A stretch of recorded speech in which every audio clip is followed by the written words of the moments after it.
نحمده ونصلي ونسلم على رسوله الكريم اما بعد فاعوذ بالله من الشيطان الرجيم بسم الله الرحمن الرحيم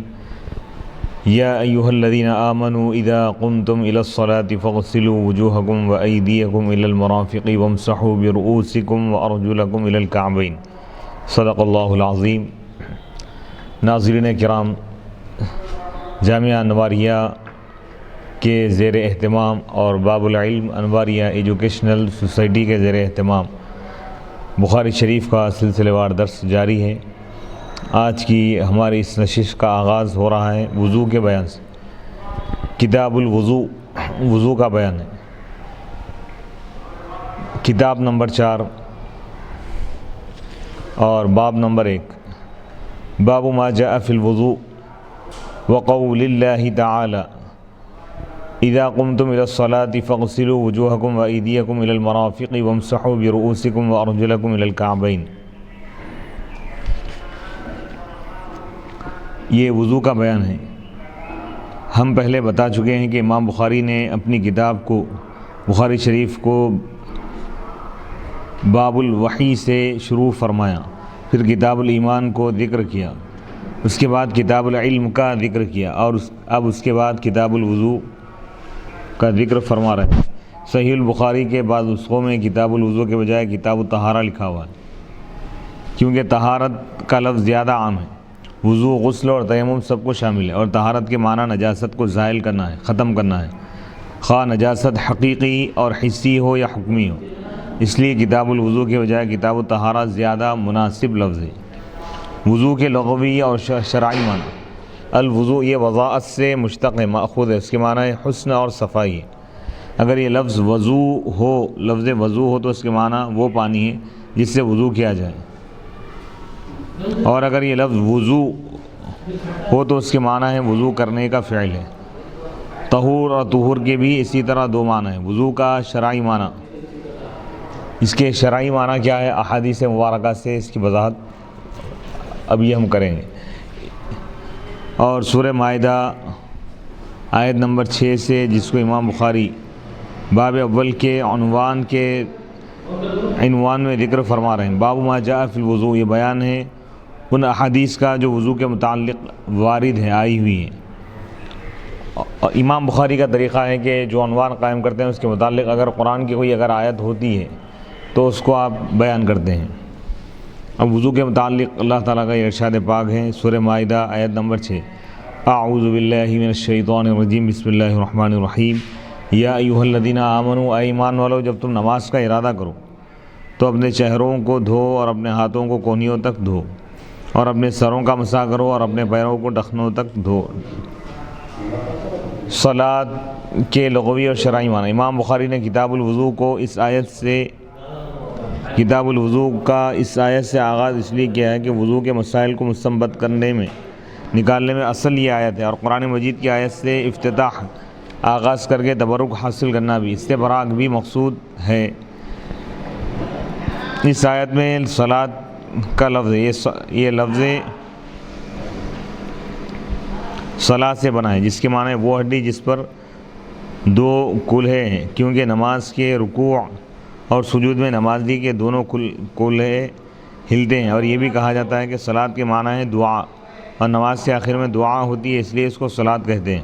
اور صلاۃ نبی صلی اللہ علیہ وسلم پر درود پڑھنے کو بھی کہتے ہیں، اور نماز کے آخری تشہد میں آپ علیہ الصلوۃ والسلام پر درود پڑھا جاتا ہے، اس لیے نماز کو صلاۃ کہتے ہیں۔ اور صلاۃ کے شرعی معنی عبادت کے افعال مخصوصہ اور اذکار معلومہ، یعنی مخصوص عبادت کے ہیں۔ اس آیت میں چہروں کو دھونے اور ہاتھوں کو کونیوں سمیت دھونے اور سروں پر مسح کرنے کا حکم ہے۔ مسح کے معنی ہے گیلا ہاتھ پھیرنا، اور اس آیت میں ٹخنوں تک پیروں کو دھونے کا حکم ہے۔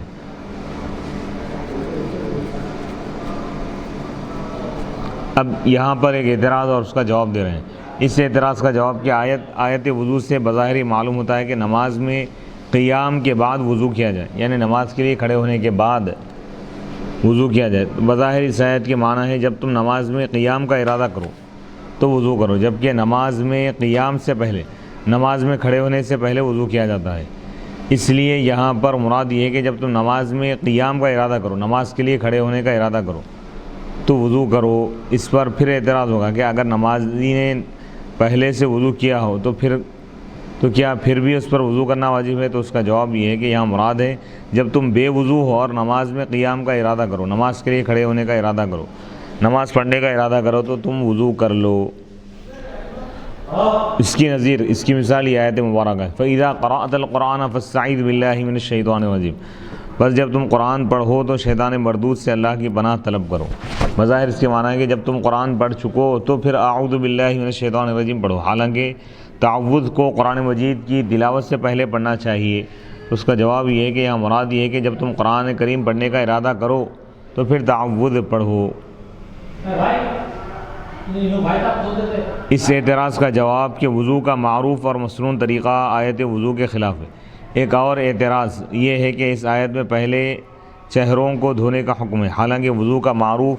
اور مسنون طریقہ یہ ہے کہ پہلے ہاتھ دھوئے جائیں، پھر کلی کی جائے، پھر ناک میں پانی ڈالا جائے۔ اس کا جواب یہ ہے کہ اس آیت سے مراد یہ ہے کہ پاک پانی سے وضو کیا جائے، اور پانی کے پاک ہونے کے 3 اوصاف سے پتہ چلتا ہے۔ پانی میں نجاست کا رنگ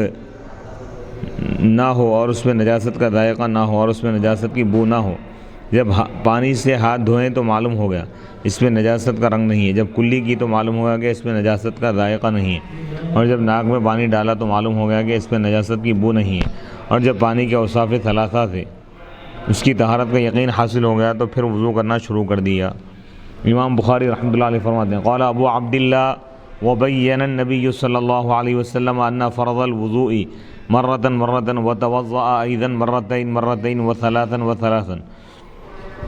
ولم يزد على 3 وكره اهل العلم الاسراف عليه وان يجاوزوا فعل النبي صلی اللہ علیہ وسلم۔ ابو عبداللہ امام بخاری رحمۃ اللہ علیہ نے فرمایا، اور نبی اکرم صلی اللہ علیہ وسلم نے یہ بیان کیا ہے کہ وضو میں جو فرض ہے 1 مرتبہ دھونا ہے، اور آپ نے 2 بار بھی دھویا اور 3 بار بھی، اور 3 سے زیادہ نہیں دھویا، اور اہل علم نے وضو میں اسراف کو مکروہ کہا ہے، اور نبی کریم صلی اللہ علیہ وسلم کے فعل سے تجاوز کرنے کو بھی مکروہ کہا ہے۔ یعنی 3 سے زائد مرتبہ اعضائے وضو کو دھونا یہ مکروہ ہے،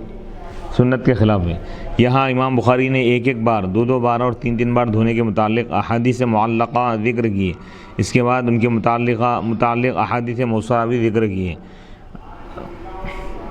بخاری شریف حدیث نمبر 157 میں ایک بار دھونے کی حدیث ہے۔ بخاری شریف حدیث نمبر 158 میں 2 بار دھونے کے متعلق ذکر آیا ہے، اور بخاری کی حدیث نمبر 159 میں 3 بار دھونے کا ذکر ہے۔ وضو میں اسراف کو امام بخاری نے مکروہ کہا ہے، اس سے مراد مکروہ تنزیہی ہے، مکروہ تحریمی نہیں ہے۔ امام احمد نے 3 بار سے زیادہ دھونے کو ناجائز کہا ہے، اور عبداللہ ابن مبارک نے کہا ہے کہ مجھے خطرہ ہے کہ وہ شخص گناہ گار ہوگا۔ اعضائے وضو کو 3 بار سے زیادہ دھونے کی کراہت کی دلیل، یعنی 3 مرتبہ سے زیادہ دھونا یہ کیا ہے؟ مکروہ ہے، اس کی دلیل لا رہے ہیں۔ 3 بار سے زیادہ دھونا اس حدیث کی وجہ سے مکروہ ہے۔ عمرو بن شعیب اپنے والد عبداللہ بن عمرو سے، وہ اپنے دادا عمرو بن عاص سے روایت کرتے ہیں کہ ایک شخص نبی اکرم صلی اللہ علیہ وسلم کے پاس آیا اور اس نے کہا کہ یا رسول اللہ وضو کس طرح ہوتا ہے؟ آپ نے ایک پانی کا برتن منگایا، پھر اس میں سے پانی لے کر 3 مرتبہ اپنے ہاتھوں کو دھویا، پھر 3 مرتبہ اپنے چہرے کو دھویا، پھر 3 مرتبہ اپنے کلائیوں کو دھویا، پھر اپنے سر کا مسح فرمایا، پھر شہادت کی 2 انگلیوں کو اپنے کانوں میں داخل کیا، پھر اپنے گھونڈوں سے اپنے کانوں کے ظاہر پر اوپری حصے پر مسح کیا، اور شہادت کی 2 انگلیوں سے کانوں کے باطن پر مسح کیا، پھر اپنے دونوں پیروں کو 3 بار دھویا، پھر فرمایا اس طرح وضو ہوتا ہے، جس نے اس پر زیادتی کی یا اس سے کمی کی تو اس نے برا کیا اور ظلم کیا۔ یہ روایت سنن ابی داود حدیث نمبر 135 میں ہے، سنن نسائی میں روایت موجود ہے حدیث نمبر 140، سنن ابن ماجہ میں روایت موجود ہے حدیث نمبر 422، مسند احمد میں یہ روایت موجود ہے جلد 2 صفحہ نمبر 180۔ آپ نے 3 دفعہ سے کم دھونے یا 3 دفعہ سے زیادہ دھونے کو جو برا کام اور ظلم فرمایا ہے، یہ اس شخص کے لیے جو 3 دفعہ دھونے کو صحیح اور سنت نہ سمجھے، اور جو شخص 3 دفعہ سے کم یا 1 بار یا 2 بار دھوئے اور اس کی یہ نیت ہو کہ آپ نے بھی ایک ایک بار اور دو دو بار دھویا ہے تو وہ اس وعید میں داخل نہیں ہے۔ اسی طرح جو شخص اپنا شک دور کرنے کے لیے یا زیادہ صفائی حاصل کرنے کے لیے یا ٹھنڈک حاصل کرنے کے لیے تین بار سے زیادہ دھوئے، وہ بھی اس وعید میں داخل نہیں ہے۔ فتح القدیر جلد 1 صفحہ نمبر 32۔ باب نمبر 2 وضو، کتاب الوضو، وضو کے بیان میں دوسرا باب لا رہے ہیں۔ باب دوم، باب لا تقبل الصلاۃ بغیر طہور، طہارت کے بغیر نماز قبول نہیں ہوتی، نماز درست نہیں ہوتی۔ اس عنوان میں طہارت سے مراد عام ہے جو غسل اور وضو دونوں کو شامل ہے۔ اس باب کو بعد کے ابواب پر اس لیے مقدم کیا ہے کہ یہ کتاب یہ وضو اور غسل کے احکام میں اور نماز ان میں سے کسی ایک کے بغیر مقبول نہیں ہوتی۔ اس عنوان کی صحت پر دلیل یہ حدیث ہے۔ حضرت عبداللہ بن عمر رضی اللہ تعالیٰ عنہما بیان کرتے ہیں کہ نبی اکرم صلی اللہ علیہ وسلم نے فرمایا بغیر طہارت کے نماز قبول نہیں ہوتی اور نہ خیانت کے مال سے صدقہ قبول ہوتا ہے۔ صحیح مسلم حدیث نمبر 224، حدیث نمبر 135۔ حدثنا اسحاق بن موسیٰ حدثنا اسحاق بن ابراہیم الحنظلی قال اخبرنا معمر عن حمام بن منبہ انه سمع ابا هريرة يقول قال رسول الله صلى الله عليه وسلم لا تقبل صلاة من احدث حتى يتوضأ قال رجل من حضرموت ما الحدث يا ابا هريرة قال فساء او زرات۔ امام بخاری رحمۃ اللہ علیہ فرماتے ہیں کہ ہم کو اسحاق بن ابراہیم الحنظلی نے حدیث بیان کی، قال انہوں نے کہا، ہم کو عبدالرزاق نے خبر دی، انہوں نے کہا ہم کو معمر نے خبر دی حمام بن منبہ سے کہ انہوں نے حضرت ابو ہریرہ رضی اللہ تعالیٰ عنہ کو یہ فرماتے ہوئے سنا، اللہ کے رسول علیہ الصلاۃ والسلام نے ارشاد فرمایا جو شخص بے وضو ہو جائے بے وضو شخص کی نماز قبول نہیں ہوتی یہاں تک کہ وہ وضو کر لے۔ حضرموت علاقے کے ایک شخص نے کہا کہ یا رسول اللہ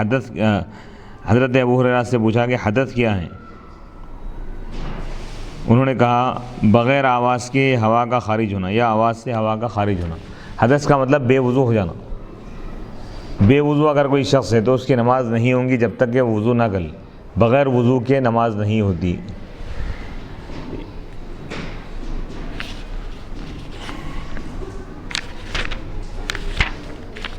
اس حدیث کی باب کے عنوان کے ساتھ کلیتاً مطابقت نہیں ہے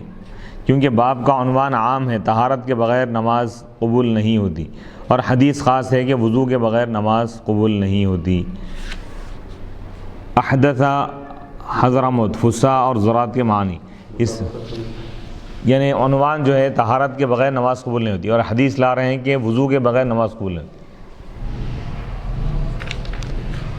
اس حدیث میں احدث کا لفظ ہے، اس کے معنی ہے جس شخص سے اپنا وضو توڑ دیا، جو بے وضو ہو گیا۔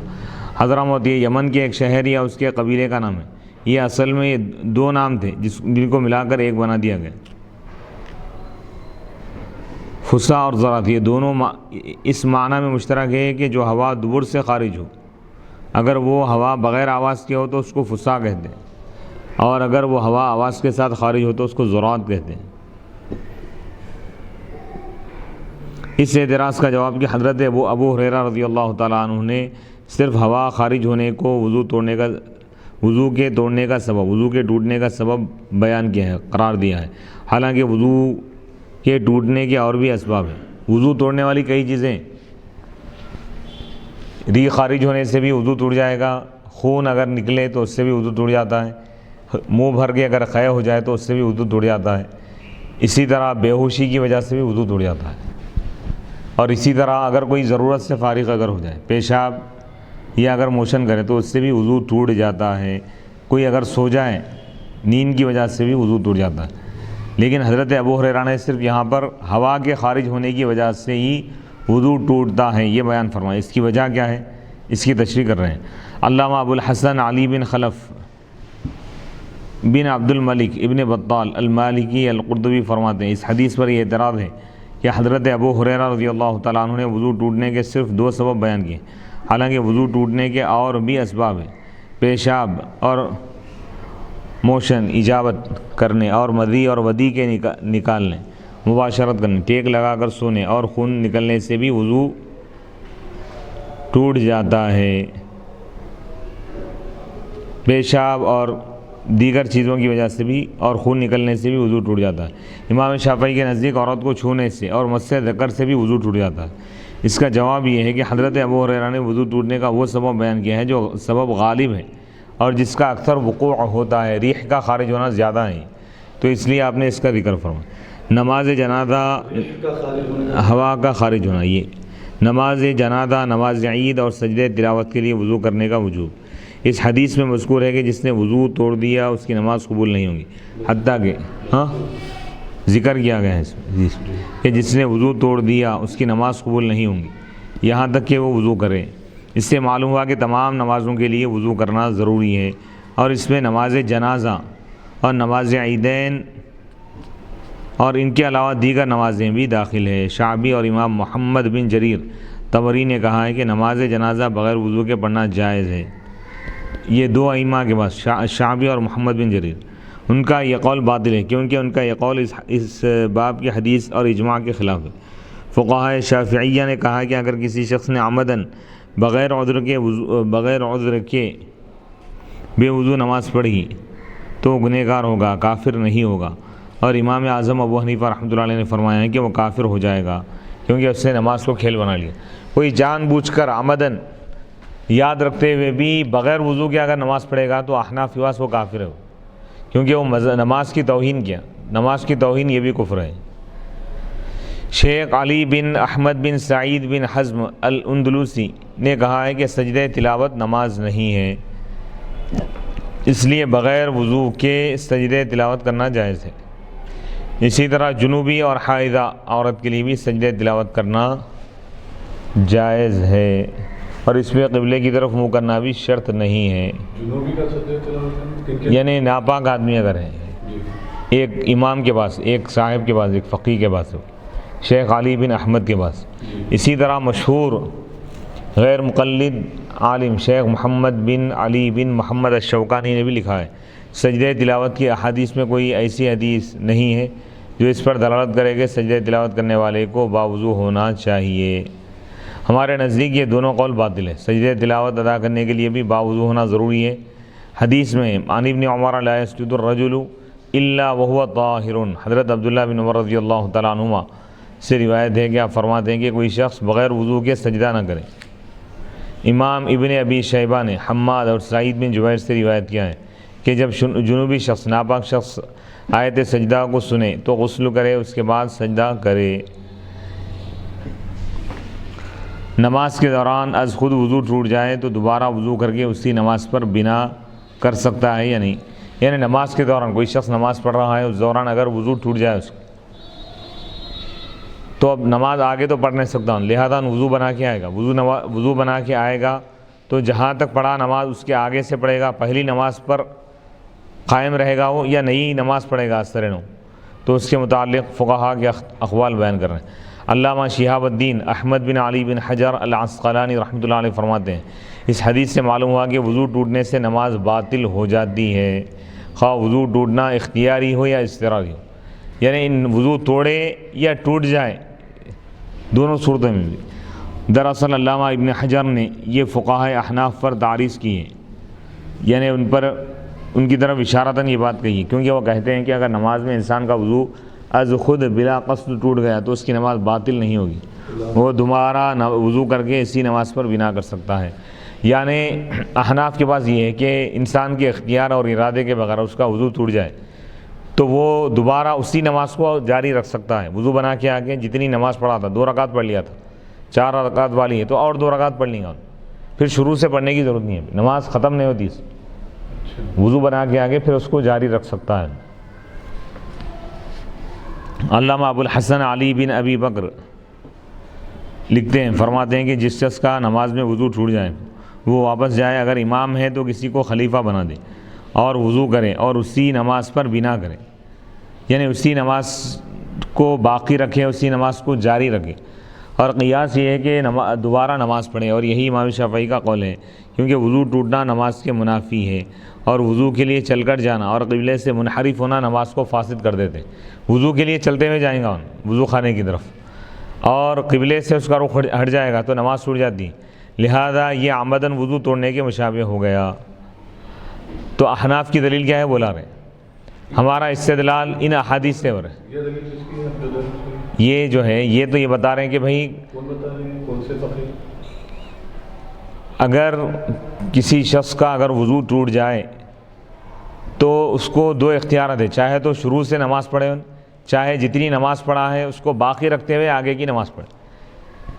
حضرت عائشہ رضی اللہ تعالیٰ عنہ بیان فرماتی ہیں کہ رسول اللہ صلی اللہ علیہ وسلم نے فرمایا جس شخص کو نماز میں قے آ جائے یا نکسیر آ جائے یا مدی نکل آئے تو وہ واپس جائے اور وضو کرے، پھر اس کی جو نماز گزر چکی ہے اس پر بنا کرے، اسی پر بنیاد رکھ کے نماز پڑھے اور اس درمیان میں بات نہ کریں۔ وضو بنانے کے لیے جا رہا ہے تو گفتگو نہ کرے لوگوں سے، وضو بنا کے سیدھا پھر نماز میں شامل ہو جائے۔ تو اس حدیث سے یہ ہماری دلیلیں ہیں۔ سنن ابن ماجہ حدیث نمبر 1221، سنن دارقطنی حدیث نمبر 554، کامل ابن عدی جلد 1 صفحہ نمبر 296۔ ابن جریج اپنے والد سے روایت کرتے ہیں کہ جب تم میں سے کسی شخص کو نماز میں قے آ جائے یا تھوڑی سی قے ہو تو وہ لوٹ جائے اور وضو کرے اور اپنی نماز پر بنا کرے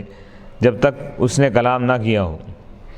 ابن جریج اپنے والد سے روایت کرتے ہیں کہ رسول اللہ صلی اللہ علیہ وسلم نے فرمایا جب تم میں سے کسی شخص کو قے آ جائے یا تھوڑی سی قے آئے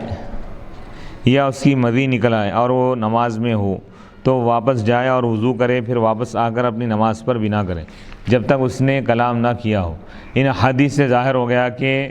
جس شخص نے نماز میں وضو ٹوٹنے کے بعد دوبارہ وضو کر کے اسی نماز پر بنا کی ہے اس کا یہ عمل اس باب کی حدیث کے خلاف نہیں ہے، کیونکہ اس نے بہرحال وضو کر کے نماز پڑھی ہے۔ اگرچہ کہ قیاس یہ ہے کہ وہ اثر نماز پڑھے، اور اس مسئلے میں حدیث بھی وارد ہے، اور وہ حدیث یہ ہے حضرت علی بن طلق الحنفی بیان کرتے ہیں کہ رسول اللہ صلی اللہ علیہ وسلم نے فرمایا جب تم میں سے کسی کی نماز میں ہوا خارج ہو جائے تو وہ لوٹ جائے، پھر وضو کرے اور اپنی نماز کو دہرائے۔ سنن ابی داؤد حدیث نمبر 1005، سنن ترمذی حدیث نمبر 1164، سنن بیہقی جلد 2 صفحہ نمبر 255، شرح السنہ حدیث نمبر 753، صحیح ابن حبان حدیث نمبر 2237، سنن دارقطنی حدیث نمبر 553، مسند احمد جلد 1 صفحہ نمبر 86۔ ایک وضو سے متعدد نماز پڑھنے کا جواز، ایک وضو سے کئی نمازیں پڑھی جا سکتی ہے۔ قرآن مجید میں ہے جب تم میں سے کوئی نماز میں کھڑے ہونے کا ارادہ کرے، نماز کے لیے کھڑے ہونے کا ارادہ کرے تو اپنے چہروں کو دھوئے اور ہاتھوں کو کونیوں سمیت دھوئے پوری آیت کے ختم تک، یعنی مکمل وضو کریں۔ آیا ہر نماز کے لیے اس پر وضو کرنا ضروری ہے یا ایک وضو سے کئی نمازیں پڑھ سکتا ہے؟ اس سلسلے میں یہ حدیث ہے۔ سلیمان بن بریدہ اپنے والد سے روایت کرتے ہیں کہ نبی اکرم صلی اللہ علیہ وسلم نے فتح مکہ کے دن ایک وضو سے کئی نمازیں پڑھی اور اپنے موضوعوں پر مسح کیا، خفین پر۔ حضرت عمر نے کہا آج آپ نے وہ کام کیا ہے جو اس سے پہلے آپ نہیں کرتے تھے۔ آپ نے فرمایا اے عمر میں نے عمدن یہ کام کیا ہے۔ باب نمبر 3، باب فضل الوضوء والغر المحجلین والغر المحجلون من آثار الوضوء، وضو کی فضیلت اور آثار وضو سے جن مسلمانوں کے چہرے اور ہاتھ پیر سفید اور چمکدار ہوں گے۔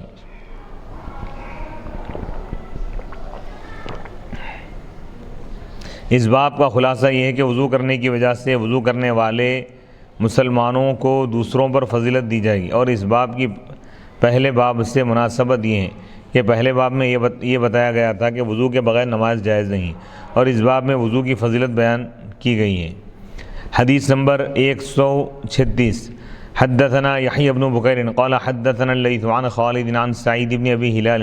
عن نعیم المجمری قال رقیت مع ابی ہریرہ علی ظہر المسجد فتوضأ فقال انی سمعت النبی صلی اللہ علیہ وسلم یقول ان امتی یدعون یوم القیامۃ غرا محجلین من آثار الوضوء فمن استطاع منکم ان یطیل غرته فلیفعل۔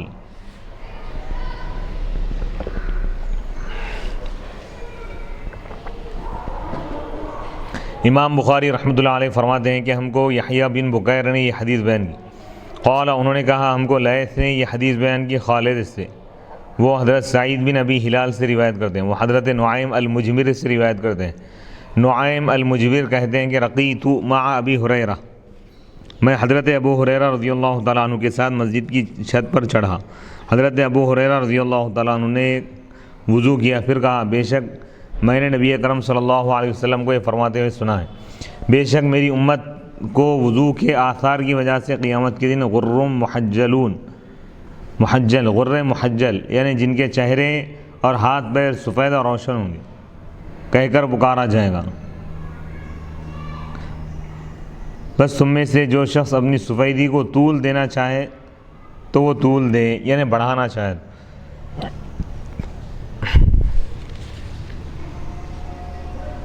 غرم محجل کے معنی، اس حدیث میں غر محجل کا لفظ ہے۔ غرہ اس گھوڑے کو کہتے ہیں جس کا ماتھا، جس کی پیشانی سفید ہو۔ محجل اس گھوڑے کو کہتے ہیں جن کے تینوں پیر سفید ہو۔ قیامت کے دن وضو کرنے والے مسلمانوں کے آثار وضو سے چہرے اور ان کے ہاتھ پیر سفید ہوں گے۔ امت مسلمہ اور امت دعوت اور امت اجابت، اس میں آپ نے فرمایا ہے کہ میری امت غر محجل ہوگی۔ آپ کی امت کی دو قسمیں، امت دعوت، امت اجابت۔ امت اجابت وہ لوگ ہیں جو آپ پر ایمان لائیں، اور امت دعوت وہ لوگ ہیں جن کو آپ نے اسلام کی دعوت دی اور وہ آپ پر ایمان نہیں لائے۔ کفار بھی حضور کی امت میں ہے لیکن امت دعوت ہے، اور مسلمان امت اجابت ہے۔ یہاں مراد امت اجابت کی فضیلت ہے، یعنی ایمان والی امت مراد ہے پھر امت اجابت۔ آثار وضو سے چہرے، ہاتھوں اور پیروں کا سفید ہونا اس امت کی خصوصیت۔ علامہ ابو الحسن علی بن خلف بن عبد الملک ابن بطال المالکی رحمۃ اللہ علیہ فرماتے ہیں کہ ابو محمد نے کہا ہے کہ یہ حدیث اس پر دلالت کرتی ہے کہ وضو کرنا آپ کی امت کی خصوصیت ہے، دوسری امتیں وضو نہیں کرتی تھیں۔ مصنف کے نزدیک، صاحب کتاب شارح علامہ غلام رسول شاہدی صاحب کے بعد، آپ کی امت کی خصوصیت آثار وضو سے غر محجل ہونا ہے۔ وضو کرنا آپ کی امت کی خصوصیت نہیں ہے، کیونکہ پہلی امتیں بھی وضو کرتی تھیں۔ وضو کرنا یہ امت محمدیہ کی خصوصیت نہیں ہے، سابقہ امتیں بھی وضو کرتی تھی، لیکن یہ امت کی خصوصیت یہ ہے کہ یہ امت وضو کرنے کی وجہ سے ان کے چہرے روشن ہوں گے، ہاتھ پیر روشن ہوں گے، سابقہ امتوں کی نہیں ہوں گے۔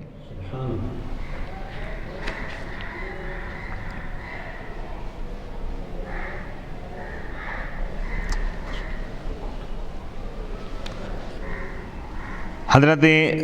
سارہ کو جب ایک کافر بادشاہ نے گرفتار کرا لیا اور وہ بری نیت سے آپ کی طرف کھڑا ہوا تو انہوں نے کھڑے ہو کر وضو کیا اور نماز پڑھی اور یہ دعا کی، اے اللہ بے شک میں تجھ پر اور تیرے رسول پر ایمان لائی ہوں، اور میں نے اپنے شوہر کے علاوہ اپنی عصمت کی حفاظت کی ہے، تو اس کافر کو مجھ پر مسلط نہ کر۔ پھر اس کافر کا پیر زمین میں دھس گیا۔ بنی اسرائیل، یہ صحیح البخاری کی روایت ہے،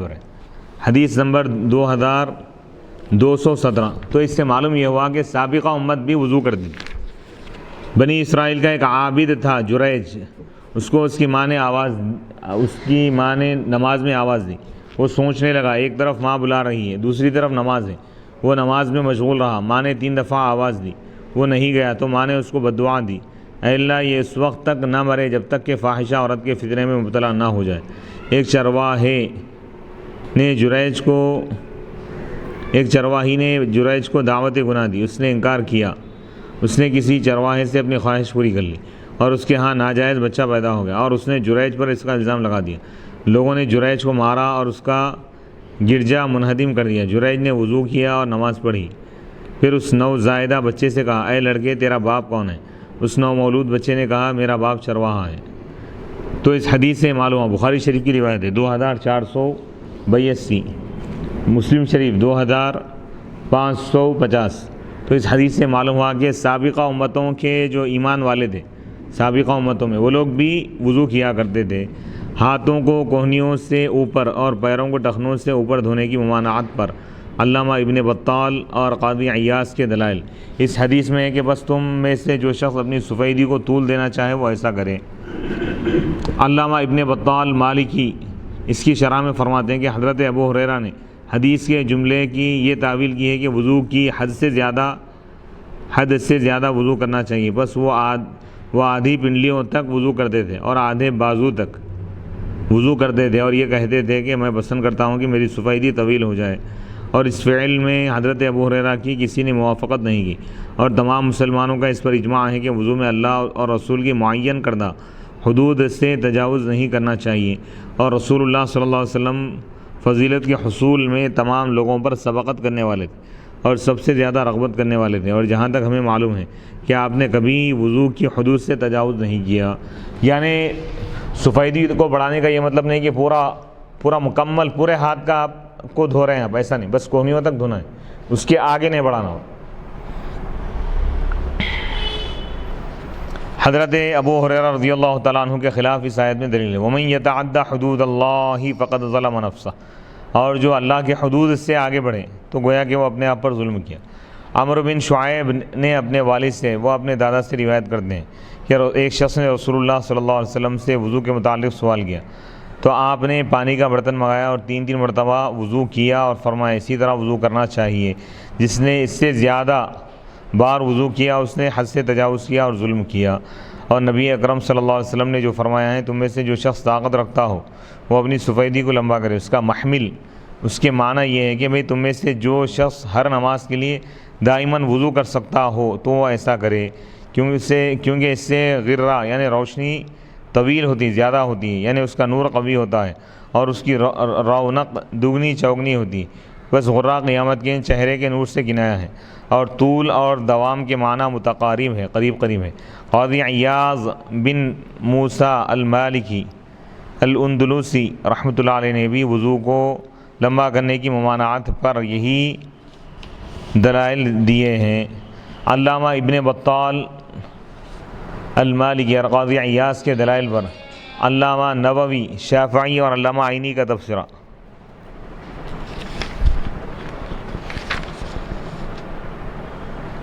علامہ یحییٰ بن شرف النووی الشافعی رحمۃ اللہ علیہ فرماتے ہیں، علامہ ابن بطال مالکی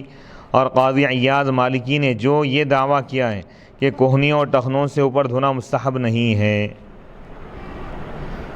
تو ان کا یہ دعویٰ باطل ہے، اور ان کا یہ دعویٰ کیسے صحیح ہو سکتا ہے جبکہ یہ فعل رسول صلی اللہ علیہ وسلم اور حضرت ابو ہریرہ رضی اللہ تعالیٰ عنہ سے ثابت ہے، اور یہی ہمارا مذہب ہے، اور ہمارے نزدیک اس میں کوئی اختلاف نہیں ہے، اور اگر کوئی مخالف اس کی مخالفت کرے تو اس کو ان دلائل سے رد کر دیا جائے گا۔ اور علامہ ابن بطال اور قاضی عیاض نے اس حدیث سے استدلال کیا ہے کہ جس نے 3 دفعات سے زیادہ دھویا یا کم دھویا تو اس نے برا کام کیا اور ظلم کیا۔ دلیل پیش کی ہے کہ جس شخص نے 3 دفعات سے زیادہ دھویا یا کم دھویا تو اس نے برا کیا اور ظلم کیا۔ ان کا یہ استدلال صحیح نہیں ہے، کیونکہ اس سے مراد عدد میں زیادتی اور کمی ہے، یعنی 3 بار سے زیادہ دھوئے یا 3 بار سے کم دھوئے۔ علامہ بدر الدین عینی حنفی علامہ ابن بطال کا رد کرتے ہوئے فرماتے ہیں یہ فعل حضرت عبداللہ ابن عمر رضی اللہ تعالیٰ عنہ سے بھی ثابت ہے۔ حضرت عبداللہ بن عمر رضی اللہ تعالیٰ عنہ بیان کرتے ہیں کہ میں نے عرض کیا کہ یا رسول اللہ، آپ اپنی امت کو کیسے پہچانیں گے جس کو آپ نے نہیں دیکھا؟ فرمایا وہ وضو کے آثار سے غرے محجل ہوں گے، یعنی روشن چہرے ہوں گے، سفید ہاتھ اور سفید پیر ہوں گے۔ پھر علماء کا اس میں اختلاف ہے کہ وضو کو کتنی مقدار تک لمبا کرنا مستحب ہے۔ پس کہا گیا کہ ہاتھوں کو کندھوں تک دھوئے اور پیروں کو گھٹنوں تک دھوئے، ایک قول ہے نصف بازو اور نصف پنڈلی تک دھوئے، اور ایک قول اس سے اوپر تک ہے۔ اسی طرح علامہ ابن بطال کا یہ کہنا بھی صحیح نہیں ہے کہ سفیدی کو لمبا کرنے کے معنی اس پر دوام کرنا ہے۔ علامہ ابن بطال مالکی قاضی عیاض کے دلائل پر اور قاضی عیاض کے دلائل پر تبصرہ ہے۔ علامہ نووی اور علامہ عینی نے علامہ ابن بطال کی اس دلیل کا جواب نہیں دیا۔ یہ قرآن مجید میں ہے وَمَن يَتَعَدَّ حُدُودَ اللَّهِ فَقَدْ ظَلَمَ نَفْسَهُ، جس نے اللہ کی حدود سے تجاوز کیا، حد سے آگے بڑھ گیا، اس نے اپنی جان پر ظلم کیا، خود اپنے آپ پر ظلم کیا۔ یعنی بیوی کو طلاق دینے کے لیے ضروری ہے کہ اسے اس طہر میں طلاق دے جس میں جماع نہ کیا ہو، مباشرت نہ کیا ہو، اور دوران عدت اس کو گھر سے نہ نکالے۔ اور اگر اس نے بیوی کو زمانہ حیض میں طلاق دی یا اس طہر میں طلاق دی جس میں مباشرت کر چکا تھا، یا دوران عدت اس کو گھر سے نکال دیا، تو اس نے اللہ کی حدود سے تجاوز کیا، حد سے آگے بڑھ گیا اور اپنے آپ پر ظلم کیا۔ یا اس نے 3 طلاقیں دینے کے بعد بھی بیوی کو اپنے اوپر حلال سمجھا،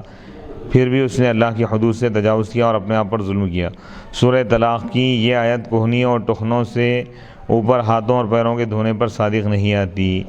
کیونکہ اللہ تعالیٰ اور اس کے رسول نے کہیں یہ نہیں فرمایا کہ ہاتھوں کو دھونے کے لیے کونیا حد ہے، اس کے اوپر نہ دھونا، اور پیروں کو دھونے کے لیے ٹخنے حد ہے، ان کے اوپر نہ دھونا، بلکہ رسول اللہ صلی اللہ علیہ وسلم نے کوہنیوں اور ٹخنوں کے اوپر دھونے کی ترغیب دی ہے۔ بس تم میں سے جو شخص اپنی سفیدی کو طول دینا چاہے وہ ایسا کرے۔ نیز علامہ ابن بطال نے زیر بحث حدیث کا یہ محمل بتایا ہے، اس کا یہ محل اور یہ معنی بتایا ہے کہ تم میں سے جو شخص ہر نماز کے لیے دائماً وضو کر سکتا ہو تو وہ ایسا کرے۔ ظاہر ہے یہ مستحب حکم ہے، اور اس محمل کی صورت میں معنی یہ ہوگا کہ جو شخص ہر نماز کے لیے وضو کر سکتا ہو تو افضل ہے، ورنہ اس کے بغیر بھی درست ہے، حالانکہ وضو کے بغیر تو نماز جائز ہی نہیں ہے۔ اس حدیث پاک سے جو مسائل مستنبط ہوتے ہیں اور جو فوائد اس سے معلوم ہوتے ہیں، اس کا یہاں پر ذکر کیا جا رہا ہے۔ اس حدیث سے معلوم ہوا کہ وضو کرنے والوں کو قیامت کے دن یہ عزت اور کرامت حاصل ہوگی کہ ان کے چہرے اور ہاتھ پیر سفید اور روشن ہوں گے۔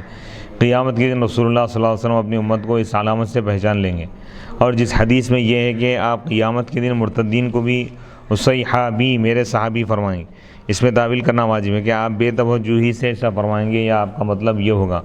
کہ کیا یہ میرے صحابی ہیں جن کے چہرے کالے ہیں اور جن کا نام ہے اعمال ان کے بائیں ہاتھ میں، یعنی یہ میرے صحابی نہیں ہو سکتے، اور یہ استفہام انکاری ہے۔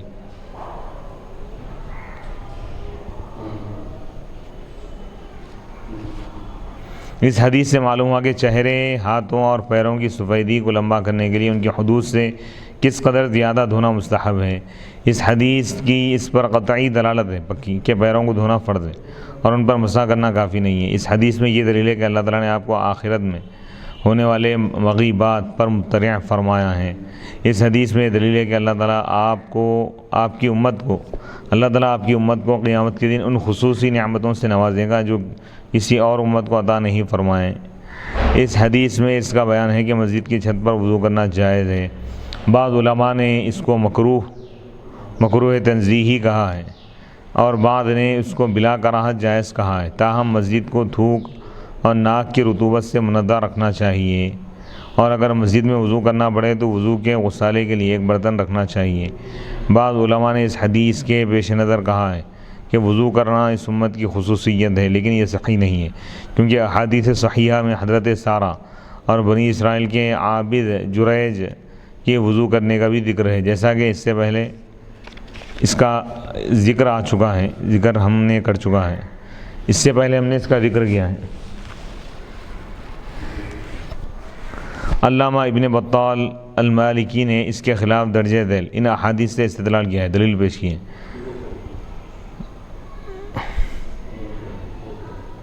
حضرت عبداللہ بن عمر رضی اللہ تعالیٰ عنہما سے روایت ہے کہ رسول اللہ صلی اللہ علیہ وسلم نے پانی منگا کر اس سے ایک بار اعضائے وضو کو دھویا، پھر فرمایا یہ وہ وضو ہے جس کے بغیر اللہ تعالیٰ نماز کو قبول نہیں فرماتا۔ پھر پانی آپ نے طلب فرما کر دو بار وضو کیا، اعضائے وضو کو دھویا، پھر فرمایا یہ وہ وضو ہے جس پر دگنا اجر ملے گا۔ پھر کچھ دیر کے بعد پانی آپ نے طلب فرمایا اور تین بار اعضائے وضو کو دھویا، پھر فرمایا یہ میرا وضو ہے اور مجھ سے پہلے نبیوں کا وضو ہے۔ سنن ابن ماجہ حدیث نمبر 420، سنن ابی داؤد حدیث نمبر 181، سنن دارقطنی حدیث نمبر 253، سنن بیہقی جلد 1 صفحہ نمبر 80، المستدرک للحاکم جلد 1 صفحہ نمبر 50، مسند احمد جلد 2 صفحہ نمبر 98۔ اس حدیث میں یہ وضاحت ہے کہ آپ سے پہلے نبی بھی وضو کرتے تھے، اس لیے وضو کرنا آپ کی امت کی خصوصیت نہیں ہے، لیکن اس حدیث کی سند ضعیف ہے۔ علامہ بوصیری نے کہا ہے کہ یہ حدیث زید سے مروی اور وہ ضعیف ہے، اور اس کا بیٹا کذاب ہے، اور معاویہ بن قرہ کی حضرت عمر سے ملاقات نہیں ہوئی۔ امام ابن ابی حاتم نے کہا ہے کہ میں نے اپنے والد سے اس حدیث کے متعلق سوال کیا، جس کو عبد الرحیم بن زید نے اپنے والد سے، انہوں نے معاویہ بن قرہ سے، انہوں نے حضرت عبداللہ بن عمر سے روایت کیا ہے، جس میں مذکور ہے، ذکر کیا گیا ہے کہ آپ نے ایک بار وضو کر کے فرمایا الحدیث۔ میرے والد نے کہا عبد الرحیم بن زید متروک الحدیث، زید ضعیف الحدیث، زید العمی ضعیف الحدیث ہے، اور نبی کریم صلی اللہ علیہ وسلم سے اس کی روایت صحیح نہیں ہے۔ امام ابو زرعہ سے اس حدیث کے متعلق سوال کیا گیا تو انہوں نے کہا میرے نزدیک اس کی سند واہی یعنی کمزور ہے، ضعیف ہے، اور معاویہ بن قرہ حضرت عبداللہ بن عمر رضی اللہ تعالیٰ عنہما سے نہیں ملے۔ باب نمبر 4 باب لا يتوضأ، معاویہ بن قرہ کے راوی ہیں۔ باب نمبر 4 باب لا يتوضأ من الشک حتى يستيقن، شک کی وجہ سے وضو نہ کرے، یعنی شک کی وجہ سے وضو نہیں ٹوٹتا، وضو نہ کرے شک کی وجہ سے یہاں تک کہ ٹوٹنے کا یقین نہ ہو جائے، یعنی وضو ٹوٹنے کا جب تک یقین نہ ہو اس کا وضو نہیں ٹوٹے گا، وضو باقی رہے گا۔ فقہاء کی اصطلاح میں شک اس کو کہتے ہیں کہ علم اور جہل دونوں کی جانب دونوں پہلو برابر ہوں، اور آدمی کو کسی چیز پر حکم لگانے میں تردد اور توقف ہو، اور اس کا کسی طرف میلان نہ ہو۔ تردد یعنی توقف، پس و پیش ہونا، یہ ہے یا نہیں ایسا، اس کو تردد کہتے ہیں، پھر یہ شک ہے۔ اور اگر ایک جانب راجح اور دوسری جانب مرجوح ہو تو راجح جانب جس کی طرف میلان زیادہ ہو رہا اس کو ظن غالب کہتے ہیں، اور جانب مرجوح کو وہم کہتے ہیں، جس کی طرف یعنی میلان کم ہو رہا تو اس کو کیا بولیں گے؟ وہم بولیں گے۔ اور جب شک اور وہم دونوں زائل ہو جائے، ختم ہو جائے، تو پھر وہ یقین ہے، شک بھی نہیں رہنا، وہم بھی نہیں رہنا۔ اس باب کی باب سابق گزرے ہوئے باب کے ساتھ مناسبت یہ ہے کہ دونوں ابواب میں وضو کے احکام ہیں۔ باب سابق گزرے ہوئے باب میں وضو کی فضیلت کا حکم تھا، اور اس باب میں وضو کا یہ حکم ہے کہ اگر وضو ٹوٹنے کے بارے میں شک ہو تو اس سے وضو کرنا لازم نہیں ہے، یہاں تک کہ وضو ٹوٹنے کا یقین ہو جائے۔ جب تک کہ یقین نہ ہو کہ وضو ٹوٹ گیا ہے اس پر وضو کرنا واجب نہیں ہو رہا، وضو وہی باقی ہے، شک کی وجہ سے وضو نہیں ٹوٹتا۔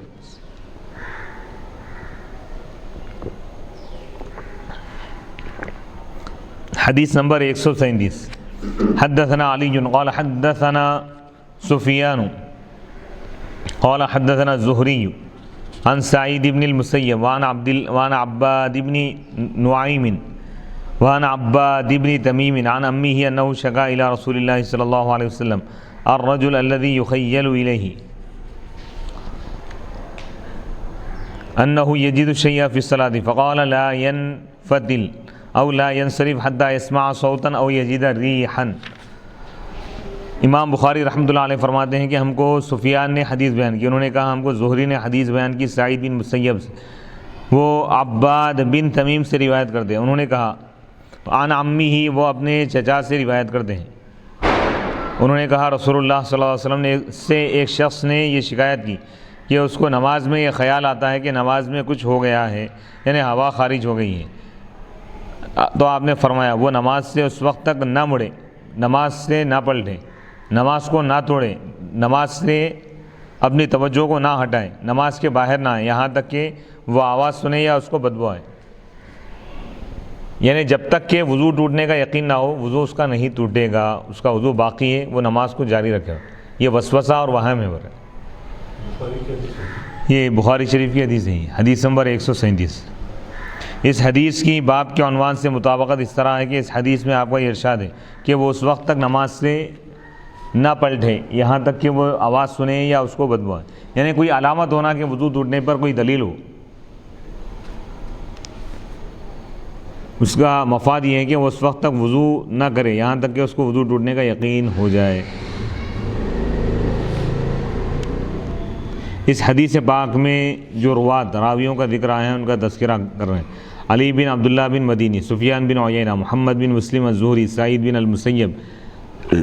ان سب کا تعارف ہو چکا ہے۔ عباد بن تمیم بن زید الانصاری المدنی یہ بیان کرتے ہیں کہ مجھے غزوہ خندق یاد ہے، اس وقت میری عمر 5 سال تھی، لہذا ان کو صحابہ میں شمار کرنا چاہیے، لیکن ابن اثیر وغیرہ نے کہا کہ یہ تابعی ہے، صحابی نہیں ہے، اور یہی مشہور ہے، جس قول کے مطابق یہ صحابی ہیں تو صحابہ میں ان کے سوا اور کسی کا نام عباد بن تمیم نہیں ہے۔ عباد بن تمیم کے چچا ان کا نام حضرت عبداللہ بن زید بن عاصم الانصاری ہیں، ان کے ماں باپ صحابی ہیں، اور ان کے بھائی حبیب بن زید وہ شخص ہے جس کو مسلمہ کذاب نے قتل کر کے ٹکڑے ٹکڑے کر دیا تھا۔ حضرت عبداللہ بن زید رضی اللہ تعالیٰ عنہ نے حضرت وحشی کے ساتھ مل کر مسیلمہ کذاب کو قتل کیا۔ حضرت عبداللہ بن زید نے 48 احادیث کو روایت کیا ہے، جن میں سے 8 احادیث پر امام بخاری اور امام مسلم متفق ہے۔ اس نام کی ایک اور صحابی ہیں حضرت عبداللہ بن زید، جنہوں نے خواب میں اذان کے کلمات سنے تھے۔ ان کی صرف ایک حدیث مشہور ہے جو اذان کی حدیث ہے۔ امام ترمذی نے امام بخاری سے نقل کیا ہے کہ ان کی صرف یہی ایک حدیث ہے، لیکن انہوں نے اس کے علاوہ بھی 2 حدیثیں روایت کی۔ حضرت عبداللہ بن زید جو اس حدیث کے راوی ہیں، وہ 70 سال کی عمر میں واقع حرہ میں قتل کر دیے گئے تھے۔ واقع حرہ 63 ہجری کے آخر میں ہوا تھا۔ باب مذکور کی حدیث کی مؤید دیگر احادیث، اس باب میں جو حدیث ذکر کی گئی ہے اس کے تائید میں اس کے موافق اور بھی حدیثیں ہیں۔ حضرت ابو ہریرہ رضی اللہ تعالیٰ عنہ بیان کرتے ہیں کہ رسول اللہ صلی اللہ علیہ وسلم نے فرمایا، جب تم میں سے کوئی شخص اپنے پیٹ میں کچھ محسوس کرے اور اس کو یہ اشکال ہو کہ اس سے کوئی چیز نکلی ہے یا نہیں، اشکال یعنی شک ہے اس کو کہ کوئی چیز اس سے نکلی ہے یا نہیں، تو وہ مسجد سے نہ نکلے یہاں تک کہ وہ آواز سنے یا بدبو محسوس کرے۔ سہیل بن ابی صالح اپنے والد سے روایت کرتے ہیں اور وہ حضرت ابو ہریرہ رضی اللہ تعالیٰ عنہ سے روایت کرتے ہیں کہ رسول اللہ صلی اللہ علیہ وسلم نے فرمایا، وضو صرف آواز سے واجب ہوتا ہے یا بدبو سے۔ سنن ترمذی حدیث نمبر 74۔ وضو سے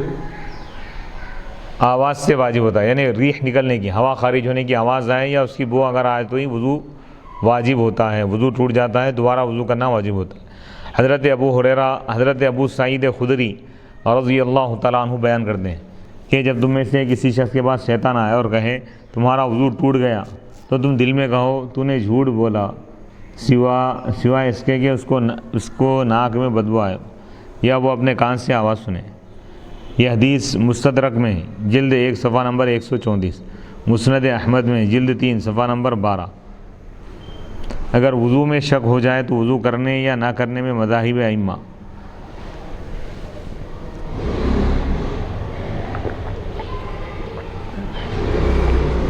علامہ ابو الحسن علی بن خلف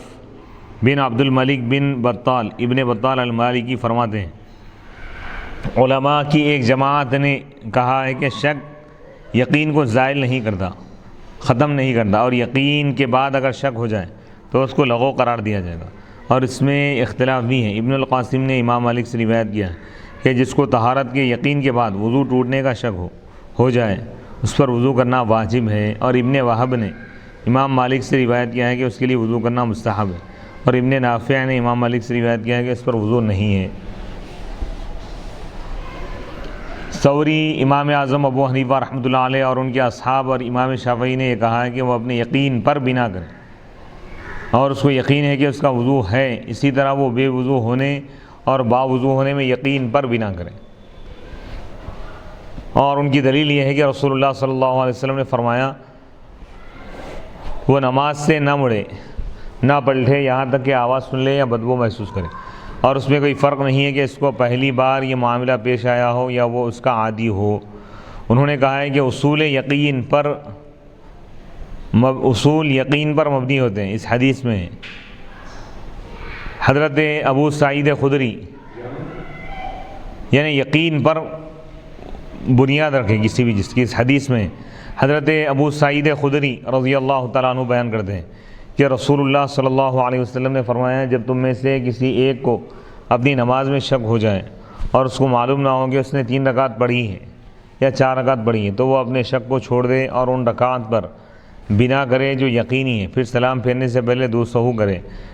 2 سہو کے سجدے کرے، سہو کے 2 سجدے کرے۔ اسی طرح اگر اس کو شک ہے کہ اس نے اپنی بیوی کو طلاق دی ہے یا نہیں، تو اس کو طلاق دینا لازم نہیں ہے، کیونکہ اس کو اپنے نکاح کا یقین ہے۔ اسی طرح اگر اس کو شک ہو گیا کہ اس کے کپڑے یا بدن پر نجاست لگی ہے یا نہیں، تو چونکہ اس کو پہلے طہارت کا یقین تھا، وہ اس طہارت پر بنا کرے۔ مصنف کے نزدیک یعنی لانڈری اور ڈرائی کلینز میں دیے ہوئے کپڑوں کا بھی یہی حکم ہے۔ اگر وہ ناپاک کپڑے دیے تھے تو وہ دھل کر آنے کے بعد بھی ناپاک ہے، کیونکہ لانڈری میں سب کپڑے ملے جلے دھوئے جاتے ہیں، الگ الگ ہر کپڑے کو نہیں دھویا جاتا، لہذا جیسے کپڑے دیے تھے وہ دھل کر آنے کے بعد بھی ویسے ہی ہے۔ اگر پاک کپڑے دیے تھے تو پہلے ان کے پاک ہونے کا یقین تھا، اب ان کے ناپاک ہونے کا شک ہے، اور یقین شک کی وجہ سے زائل نہیں ہوتا۔ اور اگر ناپاک کپڑے دیے تھے تو پہلے ان کے ناپاک ہونے کا یقین تھا، اب ان کے پاک ہونے کا شک ہے، اور یقین شک سے زائل نہیں ہوتا۔ علامہ ابن بطال مالکی رحمۃ اللہ علیہ فرماتے ہیں، بعض اہل علم نے یہ کہا ہے کہ یہ حدیث جس میں یہ مذکور ہے، ذکر کیا گیا ہے کہ جس کو اپنے وضو میں شک ہو جائے وہ نماز سے نہ بڑھے یہاں تک کہ وہ آواز سن لے یا بدبو محسوس کرے۔ یہ حدیث اس حدیث کے معارض خلاف ہے کہ جس کو اپنی نماز میں شک ہو جائے کہ اس نے 3 رکعت پڑھی ہیں یا 4 رکعت، تو وہ 1 رکعت اور پڑھ لے اور کم رکعت پر بنا کرے۔ پہلی حدیث میں آپ نے یقین پر عمل کرنے اور شک کو لغو قرار دینے کا حکم دیا تھا، اور دوسری حدیث میں یقین کو لغو قرار دیا اور اس کو 1 رکعت پڑھنے کا حکم دیا۔ لیکن یہ بات اس طرح نہیں ہے جس طرح ان علماء نے گمان کیا ہے، بلکہ دونوں حدیثیں شک کو لغو قرار دینے میں اور یقین پر عمل کرنے میں متفق ہیں۔ اور جس حدیث کو انہوں نے اس باب کی حدیث کے معارض سمجھا ہے اس میں یہ مذکور ذکر کیا گیا ہے، جس کو اپنی نماز میں شک ہو اور اس کو یہ معلوم نہ ہو کہ اس نے 3 رکعت پڑھی ہے یا 4 رکعت پڑھی ہیں، تو اس کو 3 رکعت پر تو یقین ہے اور 4تھی رکعت میں شک ہے، تو وہ اس شک کو لغو قرار دے اور 3 رکعت جو یقین ہے اس پر عمل کرے اور 1 رکعت اور پڑھ لے۔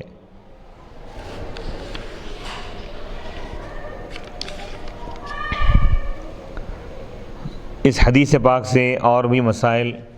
اور بہت سی چیزیں معلوم ہوتی ہیں۔ اس حدیث میں مذکور ہے، ذکر کیا گیا ہے کہ جس شخص کو نماز میں خیال آتا تھا کہ شاید اس کی ہوا خارج ہو گئی ہے تو اس نے رسول اللہ صلی اللہ علیہ وسلم سے، نبی اکرم صلی اللہ علیہ وسلم سے اس کی شکایت کی اور اس کے متعلق پوچھا۔ اس سے معلوم ہوا کہ انسان کو جو عوارض پیش آئیں ان کے متعلق علماء سے سوال کرنا چاہیے، کسی مسئلے کا حل معلوم کرنے کے لیے حیا نہیں کرنی چاہیے۔ اور نبی اکرم صلی اللہ علیہ وسلم مسلمانوں کو ہر چیز کی تعلیم دیتے تھے، اور جب تک وضو نہ ٹوٹے ایک وضو سے کئی نمازیں پڑھنے کی تعلیم دیتے تھے۔ صحابہ کرام اپنے ہر حال کی نبی اکرم صلی اللہ علیہ وسلم کو خبر دیتے تھے۔ باب التخفیف فی الوضو، وضو میں تخفیف کا بیان، باب نمبر 5 ہے۔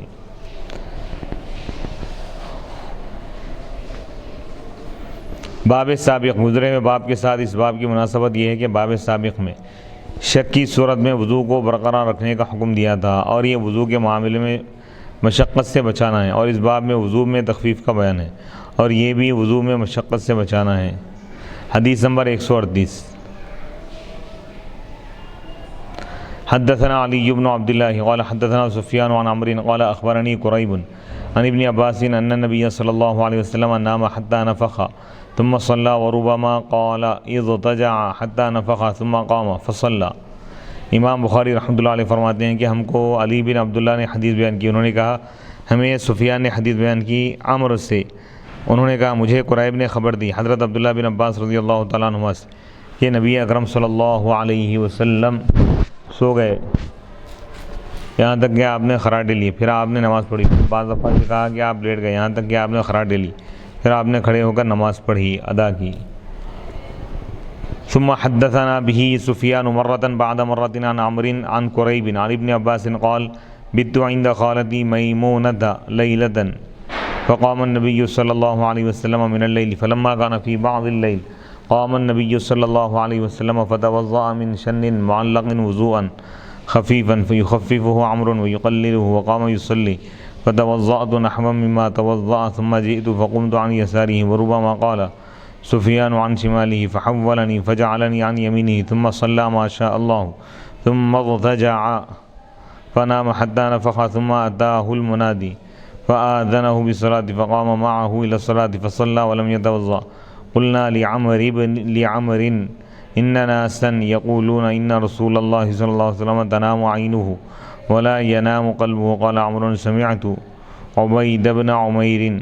يقول رؤيا الأنبياء وحي ثم قرأ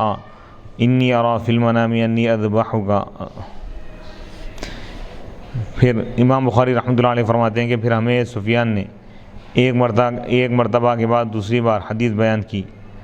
عمرو سے، وہ قریب سے روایت کرتے ہیں، وہ حضرت عبداللہ بن عباس رضی اللہ تعالیٰ عنہ سے روایت کرتے ہیں، انہوں نے کہا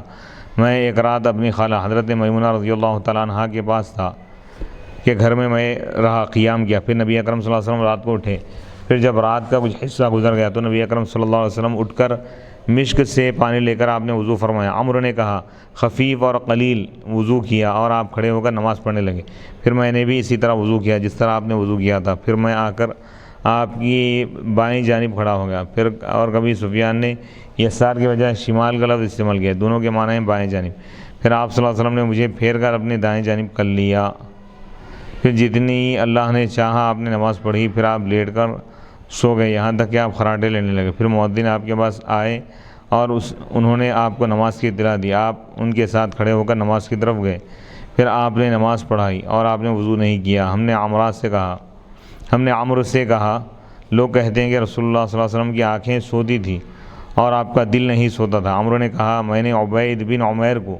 یہ کہتے ہوئے سنا ہے کہ انبیاء علیہم السلام کا خواب وحی ہوتا ہے۔ پھر انہوں نے یہ آیت پڑھی انی ارا فی المنام، حضرت ابراہیم علیہ السلام کا جو واقعہ ہے، ابراہیم علیہ السلام فرمانے لگا انی ارا فی المنام حضرت اسماعیل سے، یہ بے شک میں خواب میں دیکھتا ہوں کہ میں تم کو ذبح کر رہا ہوں۔ سورہ صافات آیت نمبر 102۔ اس حدیث پاک سے کئی باتیں معلوم ہوتی ہیں۔ اس حدیث میں یہ ذکر ہے کہ نبی اکرم صلی اللہ علیہ وسلم لیٹ کر سو گئے اور آپ کا وضو نہیں ٹوٹا۔ اسی طرح باقی انبیاء علیہم السلام کا بھی حکم ہے۔ اسی وجہ سے عبید بن عمیر نے کہا انبیاء علیہم السلام کا خواب وحی ہوتا ہے۔ علامہ خطابی نے کہا کہ نیند آپ کے قلب کو اس لیے بیدار رکھتی ہے کہ آپ خواب میں ہونے والی وحی کو محفوظ رکھ سکیں۔ اس حدیث میں نابالغ لڑکے کا اپنے محرم کے گھر میں رات کو رہنے کا ثبوت ہے، خواہ اس کی اہلیہ بھی ساتھ ہو۔ اس میں حضرت عبداللہ بن عباس رضی اللہ تعالیٰ عنہما کی فضیلت ہے کہ وہ نبی کریم صلی اللہ علیہ وسلم کے شب کے معمولات کو دیکھنے کے لیے جاگتے رہے اور آپ کے افعال کی اقتداء کی۔ نیز اس حدیث میں ذکر ہے کہ آپ نے تخفیف سے وضو کیا، یعنی ایک ایک بار اعضائے وضو کو دھویا، اور باب کا عنوان بھی یہی ہے۔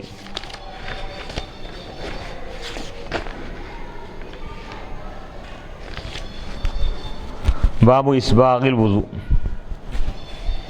اس میں نفل کی جماعت کا ثبوت ہے، اور یہ کہ ایک فرد کے ساتھ بھی جماعت ہو جاتی ہے، خواہ اس کو نماز پڑھانے کی پہلے نیت نہ کی ہو، اور اگر ایک مقتدی ہو تو اس کو امام کے دائیں طرف کھڑا ہونا چاہیے، اور امام نماز میں عمل قلیل سے کسی غلطی کی اصلاح کر سکتا ہے، جیسے آپ صلی اللہ علیہ وسلم نے حضرت عبداللہ بن عباس کو بائیں جانب سے دائیں جانب پھیر دیا۔ اور مؤذن کو چاہیے کہ امام کو نماز کی اطلاع دے، اور اس میں یہ بھی ثبوت ہے کہ چھوٹے بچے کے کان کو موڑنا جائز ہے۔ چھوٹے بچے کی کان کو موڑنا یعنی ادب سکھلانے کے لیے نرمی سے، ایک دم شدت سے موڑ کے اس کی طبیعت خراب کرنا یہ بالکل جائز نہیں ہے، اتنا کہ وہ برداشت کر سکے۔ باب نمبر 6، باب اسباغ الوضو، مکمل وضو کرنے کا بیان ہے، یعنی اعضائے وضو کو 3 مرتبہ دھونے کا بیان۔ ایک مرتبہ بھی دھو سکتے ہیں، 2 مرتبہ بھی دھو سکتے ہیں، 3 مرتبہ دھونا یہ افضل ہے۔ باب اسباغ الوضو، انشاءاللہ وضو کے باب نمبر 6 سے ہم انشاءاللہ اگلی نشست میں آغاز کریں گے۔ یہاں پر 5ویں باب پر انشاءاللہ ہماری یہ نشست کا اختتام عمل میں لایا جا رہا ہے، اور 6ویں باب سے انشاءاللہ ہم اگلی نشست کا آغاز کریں گے انشاءاللہ تعالی۔ وصلی اللہ تعالی علی خیر خلقہ سیدنا محمد و آلہ و اصحابہ اجمعین، والحمد للہ رب العالمین۔